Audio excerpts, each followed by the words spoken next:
C'est une sommité internationale que j'ai le plaisir d'accueillir sur ce plateau. Alain Aspect, prix Nobel de physique 2022. Et si Einstein avait su, c'est le livre que vous publiez, Alain Aspect, aux éditions Odile Jacob. D'abord, bravo. Qui est incroyable prix Nobel de physique. Qu'est-ce qu'on ressent quand on est honoré du prix Nobel de physique, Alain Aspect ? Eh bien, on pense à toutes les heures, les jours et les années qu'on a passées pour creuser son sillon. Oui. Les années où vous n'étiez rien, entre guillemets bien sûr, et oui. où vous ne vous doutiez pas qu'un jour vous seriez à Stockholm à recevoir ce prix. Ah non, jamais j'avais pensé que je serais à Stockholm, parce que quand j'ai commencé à travailler, on m'a expliqué que le sujet sur lequel je travaillais était nul et n'avait aucun intérêt, mais j'avais la chance d'avoir un poste d'enseignant-chercheur, donc j'étais payé à la fin du mois pour l'enseignement que je faisais, et je pouvais faire ce que je voulais en recherche. Donc j'avais accepté l'idée que tout le monde pense que le sujet n'avait aucun intérêt, parce que moi, il m'intéressait. Et 40 ans plus tard, le comité Nobel a trouvé que c'était intéressant. Oui, mais ça c'est clair. Mais non, mais quel honneur. Vous avez pensé à votre famille, vous avez pensé au Lot-et-Garonne, à votre enfance modeste, votre papa instituteur. Bien sûr. Mes parents instituteurs, mon institutrice de cours moyen 2 qui m'a intéressé à la science en faisant des leçons de choses, et puis mon professeur de physique, M. Hirsch, au lycée d'Agen, qui a fait de moi un physicien. Oui, on va parler évidemment de la science quantique. Et ce qui est extraordinaire, c'est que derrière ça, il y a un gamin, il faut quand même le dire, qui, dès l'enfance, peut-être en allant voir le maréchal Ferrand, les odeurs de tout ça, et comment tout ça se passe, s'interroger sur les choses. Oui, je ne sais pas pourquoi j'avais cette appétence pour les objets techniques, alors que c'était dans la France de l'après-guerre, dans un village rural, et donc il n'y avait pas tant d'objets techniques que ça, et dont j'étais attiré par le moindre objet technique, et en particulier, oui, le voisin, forgeron. Il y avait un bourrelier aussi, quelqu'un qui fabriquait les colliers pour les chevaux et pour les bœufs, etc. Et tout ce qui était un tant soit peu technique me fascinait. Oui, alors ce livre est incroyable. C'est un carton, hein. C'est chez Odile Jacob, si Einstein avait su. Hein. Et oui, c'est un carton parce que on rentre là-dedans et c'est à la fois une aventure humaine, une aventure personnelle, et puis évidemment c'est une révolution scientifique qui va vous conduire à ce prix Nobel de physique.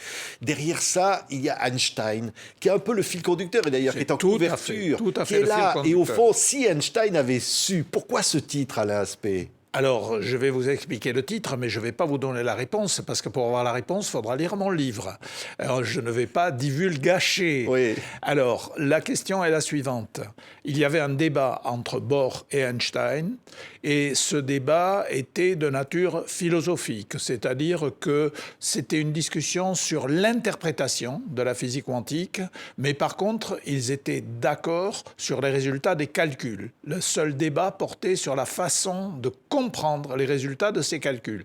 Et puis, après la mort de nos deux héros, en 1964, un théoricien du CERN à Genève, qui s'appelle John Bell, a fait une découverte extraordinaire, qui est que si on prenait le point de vue d'Einstein, eh bien, dans certaines conditions très rares, on prévoyait des résultats en désaccord avec la physique quantique. Or, la physique quantique était la théorie qui volait de succès en succès depuis des décennies.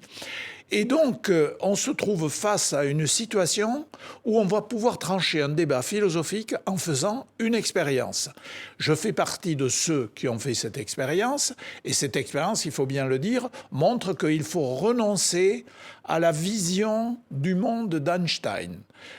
Einstein était d'accord avec les calculs quantiques, mais il faut renoncer à sa façon de voir le monde. C'est-à-dire qu'il s'est trompé, vous dites, au fond, quelque part ? Il ne s'est pas vraiment trompé.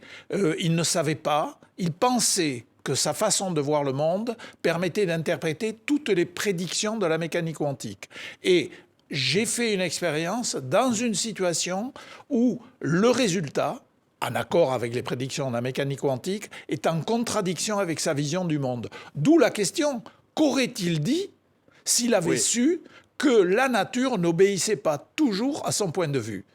Et j'ai mis une hypothèse dans le livre, mais je vous laisse la découvrir. Il faudra arriver jusqu'à la fin du livre. Alors, tous ceux qui nous écoutent ne sont peut-être pas encore lu le livre, il faut le lire, comprendre qu'est-ce que c'est que cette physique quantique. Et au fond, c'est quoi ? C'est l'infiniment petit. Qu'est-ce que sont ces particules qui se séparent et puis peut-être qui restent en corrélation quand même ? Alors commençons par le début. La physique quantique, elle naît au début du XXe siècle parce que les physiciens qui ont déjà obtenu de très nombreux résultats n'arrivent pas à interpréter, à décrire par les lois de la physique des choses aussi élémentaires que la stabilité de la matière. Je vous le fais rapidement. La matière est formée de charges négatives et positives. Les charges négatives et positives s'attirent. Comment ça se fait que la matière ne s'effondre pas sur elle-même ? La réponse, c'est la physique quantique. Et dans la physique quantique va décrire la façon dont les atomes sont liés entre eux pour former la matière, pour former des molécules, et puis la façon dont les atomes et les molécules émettent de la lumière sous forme de photons. Et il va y avoir une longue gestation que je raconte au début du livre, qui va aboutir. Einstein joue un rôle clé là-dedans. Ça aboutit en 1925 à la fameuse équation de Schrödinger. Désormais, on a un formalisme mathématique qui permet de décrire les choses. Mais il y a un problème, c'est que ce formalisme mathématique se déroule dans un espace mathématique abstrait et il faut faire le contact entre ce qui se passe dans cet espace mathématique abstrait et notre monde. Et c'est là qu'on dit, mais alors comment on interprète les résultats ? Et c'est là que Einstein va diverger de Niels Bohr. Niels Bohr est en quelque sorte la tête de file de tous les jeunes théoriciens qui développent la physique quantique. Il se trouve à Copenhague et il attire autour de lui tous les gens. On appelle ça l'école de Copenhague. Et au contraire, Einstein, de son côté, est un solitaire. Et en plus, il va partir aux États-Unis en 1933 à cause de la montée du nazisme. Il ira à Princeton et il continuera à travailler essentiellement en solitaire. Mais il va y avoir ce débat qui va durer toute la vie entre la conception du monde qui découle du formalisme quantique. Et je peux en dire un petit peu plus. D'un côté, Einstein pense que les objets ont une réalité physique, c'est-à-dire ils ont des propriétés en eux-mêmes, alors que Niels Bohr pense que dans le monde quantique, les objets n'ont pas une propriété en eux-mêmes. Pour décrire leurs propriétés, il faut préciser quel est l'appareil de mesure que l'on va utiliser. Et ce débat, donc, qui est de nature purement philosophique, comme je vous l'ai expliqué, eh bien, on va découvrir en 1964 qu'on peut le trancher par une expérience, et c'est là que j'interviens. Oui. Qu'est-ce que c'est que cette histoire de particules qui, même séparées, gardent leur propriété? Alors, Parce qu'au fond, c'est central. Vous me donnez 2 minutes? Oui, mais c'est passionnant. Le livre est génial, hein, c'est dingue. Les deux particules s'éloignent l'une de l'autre et on fait des mesures sur chacune des deux. Ces mesures peuvent donner un résultat parmi deux, comme une pièce de monnaie qu'on lance. D'accord ? Vous pouvez avoir pile ou vous pouvez avoir face. Alors vous regardez d'un côté, c'est une fois pile, une fois pile, une fois face, ça a l'air totalement aléatoire. Vous regardez de l'autre côté, ça a l'air totalement aléatoire. Mais si vous prenez un peu de recul et que vous regardez des deux côtés à la fois, vous êtes quand même un peu étonné parce que vous observez que quand il y a pile d'un côté, il y a pile de l'autre, et quand il y a face d'un côté, il y a face de l'autre. C'est ce qu'on appelle la corrélation. Les résultats de mesure sont corrélés. Et là, vous vous dites, si vous êtes Einstein, vous n'êtes pas loin d'être Einstein. Pas loin. Si vous êtes Einstein, vous vous dites, pour comprendre cette corrélation, c'est simple, il suffit d'imaginer que dès le départ, les deux particules ont une propriété. Par exemple, dès le départ, elles savent que ça va être pile de chaque côté. Bon. Eh bien, cette interprétation est en désaccord avec le calcul mathématique de la physique quantique. Le calcul mathématique de la physique quantique vous dit jusqu'au dernier moment, ça peut être aussi bien pile que face, mais au dernier moment, c'est pile ici et instantanément, c'est pile de l'autre côté. Ouais. C'est ça le fait qu'elles restent liées. Elles restent liées parce que jusqu'au dernier moment, elles ne savent pas et pourtant, au dernier moment, elles vont savoir qu'il faut donner le même résultat. Oui, c'est incroyable. C'est ça qui a été démontré par les expériences. Mais vous êtes un vulgarisateur extraordinaire. Derrière ça, vous dites, il y a une vision du monde. Parce que c'est vrai, il y a des hommes, il y a des gens qui inventent le monde, qui l'imaginent le monde et qui aujourd'hui voient à un moment donné la corrélation entre ce qu'ils pensent être la réalité et la réalité du monde. Et au fond, ça nous sert à quoi tout ça ? On dit à comprendre le monde d'aujourd'hui ? Oui, alors d'abord, comme vous le dites, j'aime raconter l'histoire et ce livre, c'est d'abord une histoire. Ouais. Et On vous voit gamin, là, ou presque un peu plus que gamin, la jeune, devant votre... Oui, mais je raconte aussi l'histoire justement de la physique quantique, l'histoire du débat entre Bohr et Einstein. Et donc, du coup, le livre qui s'adresse à des lecteurs qui n'ont pas besoin d'avoir des connaissances particulières en physique, si à certains moments ils trouvent que c'est un peu trop difficile, hop, ils sautent le paragraphe et je continue l'histoire. Donc, je trouve que c'est une forme que qui m'a plu parce que j'aime parler aux gens qui n'ont pas de formation particulière en sciences. Ça sert à quoi? Alors, comme vous l'avez dit, ça sert à mieux comprendre le monde. Et puis, moi, quand j'ai fini, en 1983, j'ai pensé que c'était fini. J'avais apporté une réponse sur le débat entre Bohr et Einstein, les deux grands physiciens du début du XXe siècle. Je trouvais ça formidable et je suis passé à autre chose. Et puis, une dizaine d'années plus tard, j'ai vu apparaître des gens qui disaient « Mais ces particules intriquées, on pourrait s'en servir pour faire des méthodes de cryptographie absolument sûres, on pourrait s'en servir pour construire un ordinateur quantique. » Et à ma grande stupéfaction, j'ai découvert qu'il y avait des possibilités d'application à ces fameuses particules intriquées. C'est ce que j'appelle la seconde révolution quantique. Ouais, incroyable. On a vu des images passer à l'ASP. On vous voyait, alors c'est pas paraître étonnant, avec une pelle en train de faire j'allais dire, je sais pas quoi, des tas de sable dans votre jardin. Non, vous pas êtes du tout, jeune, c'est là. pas dans mon jardin, c'est dans mon laboratoire. Alors, votre laboratoire, c'est ça. Je remplis des tonneaux de sable de façon à pouvoir poser mon expérience sur le sable pour éviter les vibrations qui viennent du sol. Là, vous êtes en train de faire une expérience, là, avec votre pelle. Je prépare l'expérience. C'est 5 ans avant le résultat. Mais on part à zéro dans une pièce vide. Alors aujourd'hui, on a des tables sur coussins d'air, etc. À l'époque, on prend un cylindre de métal, on met du sable dedans, on pose une plaque au milieu du tas de sable et on pose l'expérience dessus, ce qui fait que les vibrations du sol ne se propagent quasiment pas sur l'expérience. Voilà pourquoi vous me voyez avec une pelle en train de remplir le cylindre de sable. Ouais, mais ce qui est incroyable, c'est votre insatiable curiosité. Et alors, cette curiosité, elle a pu vivre avec l'éducation que vous avez eue, vos parents.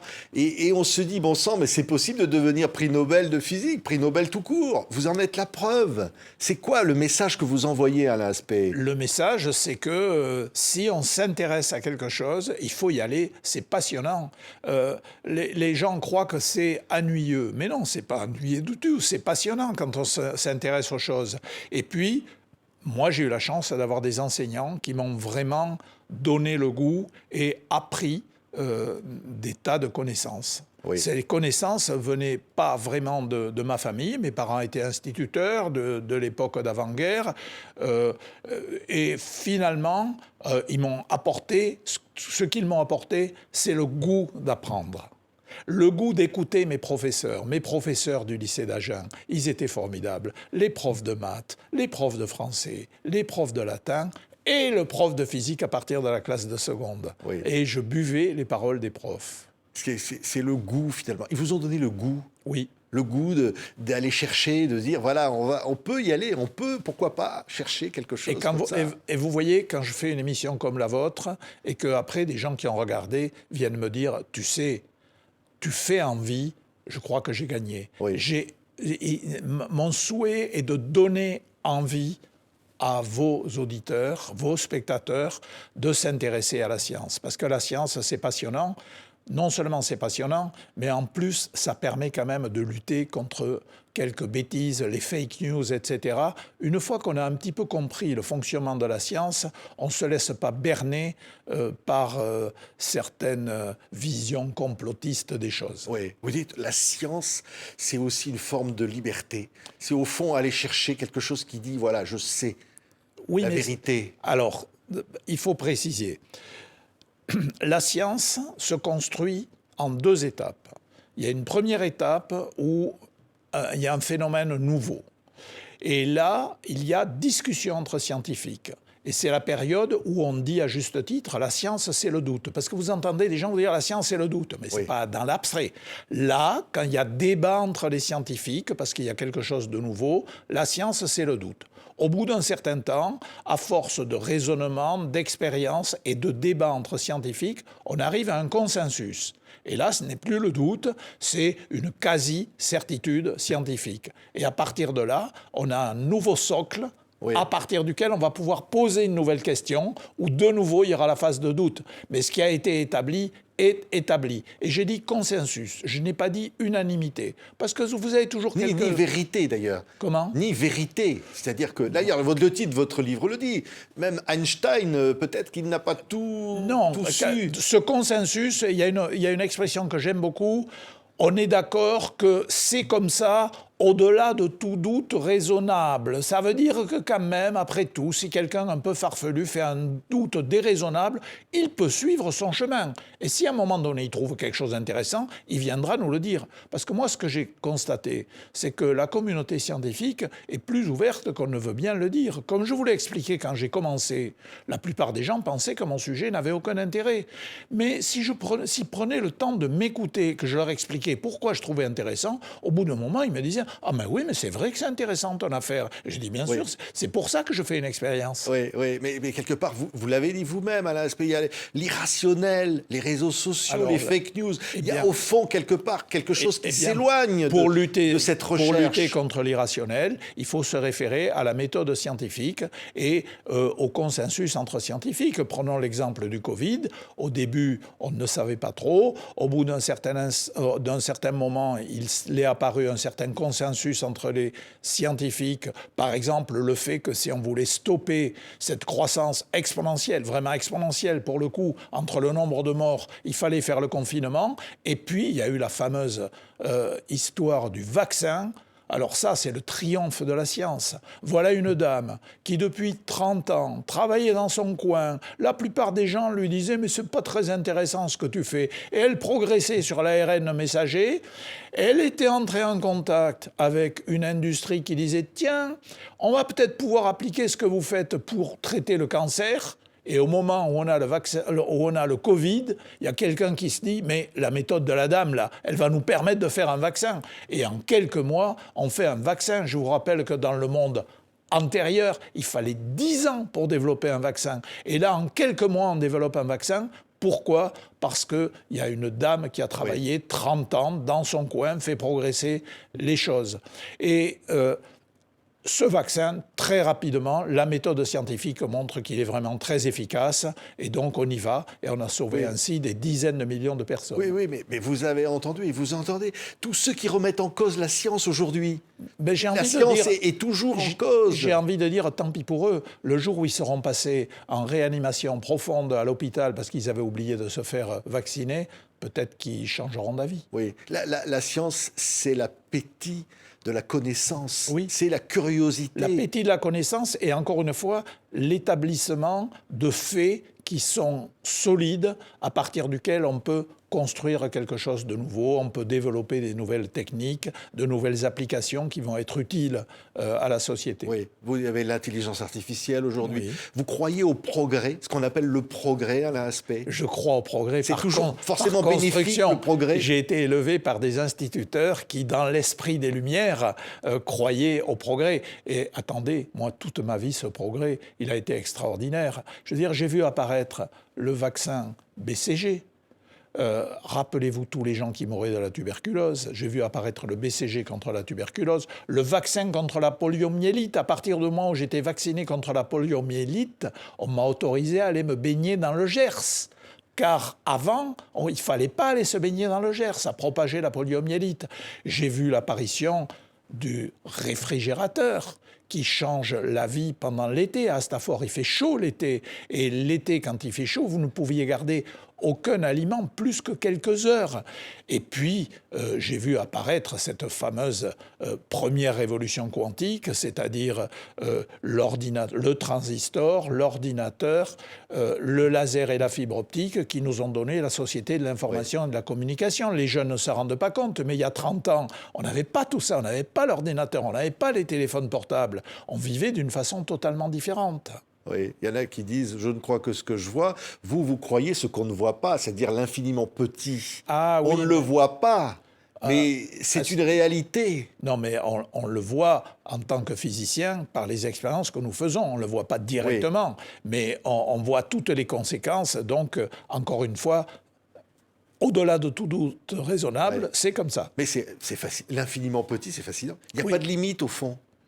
Il n'y a pas de limite à l'infini, à l'infiniment petit. Probablement. Oui. Donc vous dites, on va continuer de chercher, À chaque étape, on avance. On va toujours chercher comme ça. Bien là. On ne trouvera jamais. Et puis il y a une autre direction, au contraire, quand on remonte, à partir d'un niveau de complexité, eh bien, il y a des lois nouvelles qui apparaissent et qui ne s'expliquent pas de façon directe en fonction de ce qu'il y a en dessous. Et ça fait partie des débats. Par exemple, un des débats absolument passionnants que nous avons aujourd'hui, c'est on ne voit pas de comportement quantique à notre échelle. Le chat de Schrödinger vivant et mort, personne n'a encore jamais vu. Or, pourtant, à l'échelle microscopique, ça existe. Comment se fait-il que quand les objets deviennent suffisamment complexes, on ne voit plus directement le comportement quantique? Ça fait partie des questions ouvertes qui me passionnent. Merci Alain Aspect. C'est formidable ce livre qui est un carton. Ça aussi, le fait que ce livre s'arrache, c'est le signe de quelque chose aussi. Une volonté, un appétit. Oui, ça me fait énormément plaisir. Mais vous savez, cet appétit, on le voit aussi, par exemple, dans le succès de chaînes de vulgarisation que vous voyez sur YouTube. Il y a plusieurs chaînes YouTube qui font de l'excellente vulgarisation. Il y a des centaines de milliers de personnes qui vont regarder ça. Donc on peut tous devenir prix Nobel, alors? Non, mais on peut tous se réjouir en apprenant des choses sur les phénomènes scientifiques. Oui, je crois que c'est un grand plaisir intellectuel. Ouais, et un clin d'œil à vos profs, là. Je ne sais pas si... Évidemment, ils ne se seraient pas doutés que le petit Alain Aspect... Non. Vous avez pensé à eux, je suis sûr, vous pensez à eux. J'ai pensé à eux au moment où j'ai reçu le fameux coup de téléphone de Stockholm me disant nous sommes heureux de vous apprendre que vous êtes le prochain lauréat. Alors ça, là, j'ai pensé tout de suite à mes parents, à mes profs. Merci. Alain Aspect, prix Nobel de physique 2022. Si Einstein avait su, chez Odile Jacob. Et c'est un livre absolument formidable. Merci. Et incroyable ce que vous êtes, la passion que vous mettez à transmettre. Merci. Voilà. Merci à vous de me permettre de parler à tous ces spectateurs qui sont dans le monde entier. Je trouve ça magnifique. Merci. Alain Aspect était notre invité.